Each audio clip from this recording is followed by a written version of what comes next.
মুসলমান যদি হালাল পথে চলতে লাগে, নেক আমল করতে লাগে, এখন মুসলমান কি আমল করবে বাবা? যেটা মুসলমানদের একটা বড় ধরনের ইবাদতের কাজ, নেকির কাজ, বিয়ে শাদী। এই বিয়ে তো মুসলমানদের ডিজে ছাড়া বিয়ে হয় না। এটা হিন্দুর বিয়ে আর মুসলমানের বিয়েতে তফাৎ বোঝা যায় না। ইহুদির বিয়ে মুসলমানের বিয়েতে তফাৎ বোঝা যায় না। তাদের বিয়েতে বেশ্যা মহিলাদের ডান্স হয়, গানা বাজে, আর আমাদের বিয়েতে ওটা হয়। আমার আর তার মধ্যে তফাৎ কি ছিল? আমার আপনার নবী বলেছেন বিয়েকে সহজ করো, আর নিকাহ মিন সুন্নতি, বিয়ে করা আমি নবী মুস্তাফার সুন্নাত। আজকে মুসলমান ডিজে বাজিয়ে নবীর সুন্নাতের মাজাক উড়াচ্ছে, মুসলমান গান বাজিয়ে নবীর সুন্নাতের মাজাক উড়াচ্ছে। আর কিছু বেহায়া মুসলমান রয়েছে, তার ছোট মেয়ে ডান্স করছে, এ দাঁড়িয়ে দাঁড়িয়ে বেহায়ার মতন দেখছে, তার ছেলে ডান্স করছে, মা বেহায়ার মতন দেখছে। খোদার কসম খেয়ে বলি, ওই পিতা মাতা কুকুর চাইতো খারাপ যার মেয়ে ছেলে বেপরদা হয়ে ডান্স করে আর টুকুর টুকুর দেখে, নিষেধ করে না। একটা কুকুরের দাম আছে, ওই পিতা মাতার দাম নাই। বেশক বেশক, বাহ সুবহানাল্লাহ। মনে করছো তোমাকে ছেড়ে দিবে? মরো, তোমার বেটার আগে তোমাকে জাহান্নামে যেতে হবে, তোমার মেয়ের আগে তোমাকে জাহান্নামে যেতে হবে। বাড়িতে একটা যদি মহিলা থাকে, তার বাপের প্রতি ফরজ আছে সেই মহিলাকে পর্দার কথা বলবে, মায়ের প্রতি ফরজ আছে মহিলাকে পর্দা শিখাবে। মহিলা যদি বেপর্দা বেরিয়ে যায়, ভাইয়ের প্রতি ফরজ আছে তাকে পর্দার কথা বলবে। স্ত্রী যদি বেপর্দা হয়, স্বামীর প্রতি ফরজ আছে তাকে পর্দার কথা বলবে। আজ যারা মোটর সাইকেলে করে নিজের স্ত্রীকে বেপর্দা ঘুরিয়ে নিয়ে বাড়ায়, তার প্যাট দেখতে পাওয়া যায়, মাথার চুল দেখতে পাওয়া যায়, ঘাড় দেখতে পাওয়া যায়, কাল কিয়ামতের মাঠে একজন মহিলা চারজনকে জাহান্নামে নিয়ে যাবে। এক নম্বরে বাপ, দুই নম্বরে মা, তিন নম্বরে ভাই, চার নম্বরে তার স্বামী। এই চারজনকে জাহান্নামে নিয়ে যাবে। আল্লাহ বলে, মহিলা তুমি বেপর্দা ঘুরেছো, যাও তোমার ঠিকানা জাহান্নাম। মহিলাটি বলবে, আল্লাহ আমার বাবা তো পর্দা শিখায়নি, আমার মা কোনোদিন পর্দার কথা বলেনি, আমার ভাই পর্দার কথা বলেনি, আমার জীবন সঙ্গী আমার স্বামী তো ওই নিজেই তো বেপর্দা নিয়ে ঘুরিয়েছেন। আল্লাহ বলছেন, ওর বাপকেও জাহান্নামে নিয়ে যাও, ওর মাকেও জাহান্নামে নিয়ে যাও, ওর ভাইকেও জাহান্নামে নিয়ে যাও, ওর স্বামীকেও জাহান্নামে নিয়ে যাও। ইসলাম খেলাধুলার ধর্ম নয়। যেই ব্যক্তি ইসলাম মোতাবিক চলবে তারাই মুসলমান হবে। আর আপনি সুদ খাবেন বলে আমি মুসলমান, আপনি জুয়া খেলবেন বলে মুসলমান, বেপর্দা মহিলাদেরকে ঘোরাবেন বলে মুসলমান, আপনি নামের মুসলমান হচ্ছেন, প্রকৃত মুসলমান হতে পারেন। তাই আল্লাহর দরবারে না আপনার দোয়া কবুল হবে, না আল্লাহর দরবারে আপনার হাত কবুল হবে। এই জন্য পৃথিবীর মুসলমান এখন পর্যন্ত তওবার দরজা খোলা আছে, নিজের মেয়েদেরকে পর্দা শিখান। আজ ভারতবর্ষের মাটিতে ইসলামের সবচাইতে দুশ্মন সংগঠন, যার নাম হচ্ছে আরএসএস, লক্ষ লক্ষ যুবকদেরকে ছেড়ে রেখেছে স্কুলে কলেজে। তাদেরকে বলা হয়েছে, একটা মুসলিম মহিলাকে নিজের প্রেমে ফাঁসিয়ে যদি নিয়ে আসতে পারো, 5 লক্ষ টাকা দেওয়া হবে, গাড়ি দেওয়া হবে, একটা বাড়ি দেওয়া হবে। আমাদের উলামায়ে কেরামের রিসার্চের মোতাবেক 10 লক্ষ কত মহিলা এদেরকে বিয়ে শাদী করে মুরতাদ হয়ে গেছে, ইসলামকে ত্যাগ করে কাফির হয়ে কবরে চলে গেছে। পৃথিবীর মুসলমান কাউরি 2টা বাচ্চা হওয়ার পর তাকে ছেড়ে দিয়েছেন, কোন মহিলাকে জীবিত জ্বালিয়ে দিয়েছেন, কাউকে নদীতে দাফন করে দেওয়া হয়েছে। এই মহিলারা অমুসলিমের দিকে কেন যাচ্ছে? এদের মধ্যে শরীয়তের বিদ্যা নাই, আল্লাহ রাসূলকে তারা জানে না। খোদার কসম খেয়ে বলি, যেই মুসলমানের মধ্যে তার নবীর প্রেম থাকবে, নিজের গর্দান দিতে পারে, নিজের আকীদা এবং ইসলাম দিতে পারে না। জবাই হয়ে যাওয়া স্বীকার করবে, ইসলাম ত্যাগ করবে না। খোদার কসম খেয়ে বলি, সারা পৃথিবীর ধর্মের লোক যদি একদিকে চলে আসে, ইসলামের মান্যকারী একদিকে থাকে, যদি মুনাজরা হয়ে যায়, আল্লাহর কসম খেয়ে বলি ইসলামের বিজয় হবে। কারণ মুসলমান অন্য কারোর ইবাদত করে না, একমাত্র তারা আল্লাহর ইবাদত করে। আগুনের পূজা করে নিজেকে সত্যবাদী প্রমাণ করতে পারে না, সূর্যের পূজা করে সত্যবাদী প্রমাণ করতে পারে না। মুসলমান উত্তরে বলবে, তোমরা যে আগুনের পূজা করো, ওই আগুন দিয়ে তো আমরা চুলহাতে লকড়ি হলে ভাত রান্না করি। যে সূর্যের পূজা করো, ওই সূর্য তো আমার আল্লাহর হুকুমে উঠে আবার ডুবে। যে চাঁদের পূজা করো, এই চাঁদ তো আমার নবী 2 টুকরা করেছে। সূর্যের পূজা করো, এই সূর্যটা আমার নবী ফিরিয়েছে, পাথরের পূজা করো, এই পাথরটা আমার নবীর কালমা পাঠ করেছেন। আর এ যদি খোদা হবে, ইবাদতের যজ্ঞ হবে, তো আমার নবীর ইশারায় টুকরা কেন হয়ে যাবে?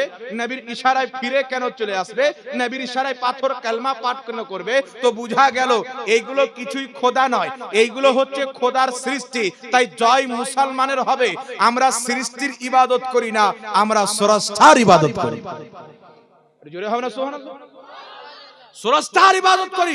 এই জন্য পৃথিবীর মুসলমান, ইসলাম ধর্মের সৌন্দর্য হচ্ছে এক আল্লাহর ইবাদত করা আর তাদের নবীকে নিজের জীবন চাইতে বেশি ভালোবাসা। আল্লাহর নবী এলান করছেন, যারা তোমরা যুদ্ধ করতে পারবে বাড়ি থেকে অস্ত্র নিয়ে বেরিয়ে যাও। যারা যুদ্ধের ময়দানে শরীক হতে পারবে না, লড়াই করতে পারবে না, হাত ভেঙে গেছে, পাও কেটে গেছে, দুর্বল হয়ে গেছে, বয়োজ্যেষ্ঠ হয়ে গেছে, তারা নিজের অস্ত্র নবীর দরবারে হাজির করে দাও। যারা যুদ্ধ করতে পারবে তাদের হাতে দিও। নবী পাক এলান করে দিলেন, সাহাবায়ে কেরাম নিজের অস্ত্র নবী মুস্তাফার কদমে রেখে দিলেন। একজন মহিলা, একজন মা ছোট একটা বাচ্চা কোলে নিয়ে, 6 থেকে 7 মাসের একটা ছেলে কোলে নিয়ে নবীর দরবারে হাজির হয়ে গেলেন। ইয়া রাসূলুল্লাহ, ইয়া হাবিবাল্লাহ, আজকে যুদ্ধের প্রয়োজন পড়েছে, ইসলামের রক্ষার কথা এসেছে, ইয়া হাবিবাল্লাহ, আমার স্বামী বেঁচে নাই, নচেত আপনার সাথে যুদ্ধের ময়দানে পাঠাতাম।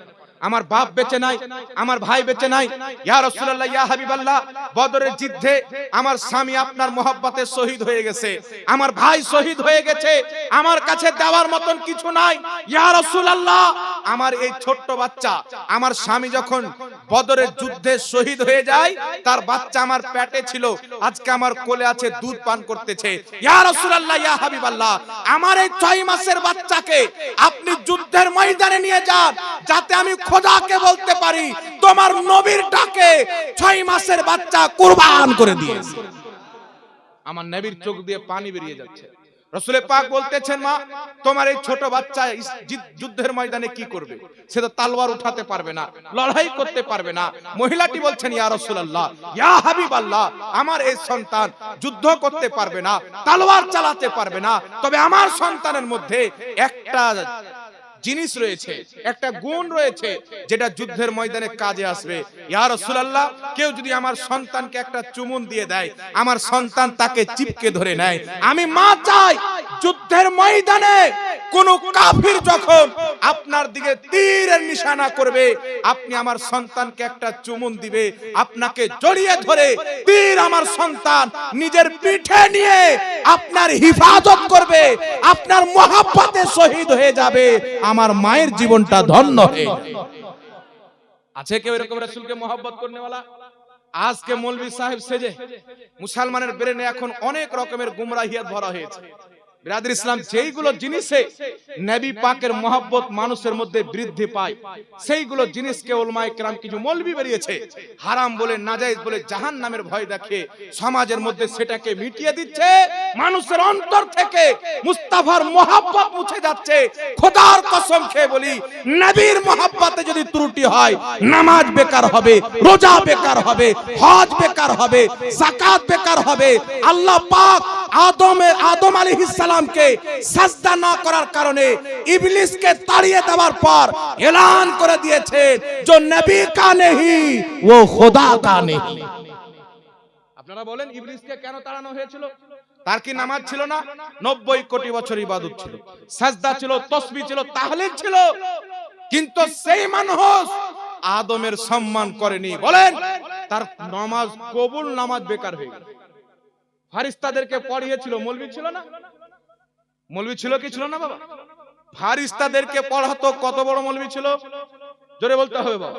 এই জন্য আপনাদেরকে বলতে চাই, বর্তমান জামানাতে কোন ব্যক্তি যদি বলে নবী লিখতে পড়তে জানতো না, একজন আমাকে বলতেছেন, হুজুর আমাদের নবী লিখতে জানতেন, এই মর্মে কোন হাদিস আছে?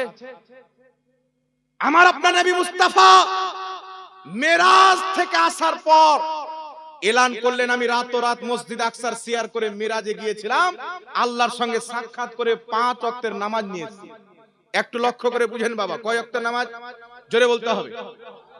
আমার নবী যে গিয়েছিলেন 1 মাস সময় লেগেছিল, 2 মাস 2 দিন না, মিনিটও লাগেনি, সেকেন্ডেরও কম, মুহূর্তের মধ্যে রাসূলে কায়নাত মিরাজ করে এসেছেন। এটা আল্লাহ পাকের কুদরত, নবী পাকের মুজিজা। আর আল্লাহর কুদরতকে আমরা বুঝে নেব, এত বড় বুদ্ধি আমাদেরকে আল্লাহ দেননি। নবী পাক মেরাজ করে আসলেন, আসার পরে এলান করছেন, আরব দেশের লোক, আমি মুস্তাফা রাত মেরাজে গিয়েছিলাম, মেরাজ করে এসেছি, আল্লাহর দিদার করে এসেছি, মসজিদ আকসার জিয়ারত করে এসেছি। পৃথিবীর মুসলমান কিছু লোক তো শোনার পরে মুরতাদ হয়ে গেল, এই মুহাম্মদ এগুলো কি বলছে, সেকেন্ডের মধ্যে এটা কি করে হতে পারে। কিছু লোক অস্বীকার করে দিল। একজন ব্যক্তি গিয়ে হযরত আবু বকর সিদ্দিককে বলছেন, এই আবু বকর, তুমি যার কালেমা পাঠ করেছো মুহাম্মদ রাসূলুল্লাহ সাল্লাল্লাহু আলাইহি সাল্লাম বলতেছেন আমি রাত মসজিদ আকসার জিয়ারত করে এসেছি, আল্লাহর দিদার করে এসেছি। তো হযরত আবু বকর সিদ্দিক বলছেন, এই কথা কে বলেছে? বলছে আমার নবী বলেছেন। বলছেন এই কথা যদি নবী বলে থাকে, আমি আবু বকর সিদ্দিক এক বাক্যে বিশ্বাস করি, নবীর মধ্যে এটা সম্ভব রয়েছে। এটি জোরে হবে না সুবহানাল্লাহ? এক বাক্যে বিশ্বাস করি। আবু বকর সিদ্দিক বললেন না, আগে নবীকে জিজ্ঞাসা করি, নবীর কাছে যাই, কেমন করে হতে পারে? বলছেন না, আমার নবী বলে দিয়েছে, চোখ বন্ধ করে বিশ্বাস করি। পৃথিবীর মুসলমান আমার নবী মুস্তাফা কুরাইশ বংশকে ইসলামের যখন দাওয়াত দিয়েছিল, নানা রকমের কথা বলে রাসূলকে কষ্ট দিয়ে গিয়েছিল, সর্বপ্রথম আমার নবী মুস্তাফার কালেমা পাঠ করে যে নবীর সাহাবী হয়েছেন তিনি হচ্ছেন আবু বকর সিদ্দিক।